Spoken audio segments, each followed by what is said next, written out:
Sa iyo, madam. Ano pong pangalan ninyo? Happy birthday. Uy, tumago. Hello.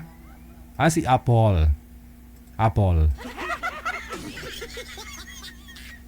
Madam Apple, saan po kayo ngayon? Uy, wala siyang busis. Naka-mute po yata kayo. Naka-bluetooth po ba kayo, ma'am? Saan po? Sa Makati. Sa Makati. Ano may paglingkod ko sa iyo ngayon, Ma'am Apple? Wala, sumali lang ako. Sasali ka, naghahanap ka po ng ng asawa? Hindi, kasi na-curious lang ako. Kasi lagi ako nanonood dun sa sa live stream sa Facebook. Oo. Tapos parang sabi ko, makasali nga dito. Parang masaya. Sumasaya ka ngayon? Siyempre, nakangiti nga eh.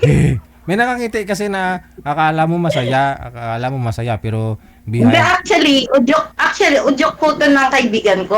Sabi niya sa akin, Tek, sumali ka. Sabi ko, sige, tatry ko din. Bakit wala kayong asawa? Ay, wala. Wala na rin akong panimala sa kanya. 11 years na akong separated. Okay. Ilan po anak? 2. Ilang taon na yung mga anak po ninyo? 17 at 19. Kasama niyo po sila? Nasa tatay? Bali nagtatrabaho po kayo dyan sa Makati?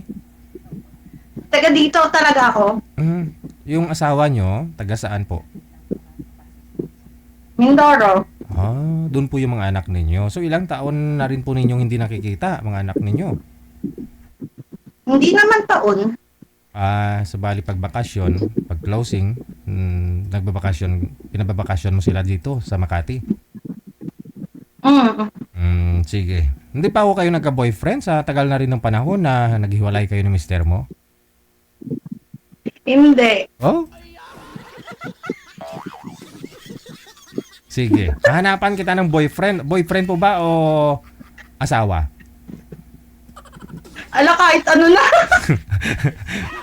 Kung nagustuhan, edi asawa na, no? Kasal po kayo dun sa ex mo? Hindi din. Hindi. Good eh. Okay. Opo. Ilang taon na po kayo, ma'am? 41. 41 na. So ano po trabaho nyo dyan sa Makati? Ngayon, wala. Relax, no? Ngayon kasi gabi, wala. Pag-araw, wala din.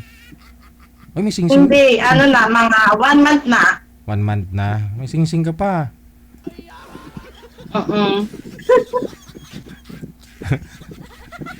Sige. Manager? Ito po, may kausap siya? Iba. Sige mama, babalikan po kita pag meron na po kayong makakausap ha. Maraming nag-mind sa'yo sa Sige. Thank you. Welcome. Sa Viber po, si Ma'am Apple, edad 41 years old, sa may Makati. Wala pa namang trabaho daw, sabi niya. So may time talaga para magkita kayo. Na? Sana yung malapit lang, no? Para may makaka-date naman siya sa Valentine's Day. Expect mo na yun, sir, na ikaw babayad sa pagkain, no? Walang trabaho si ma'am, sa babae kasi.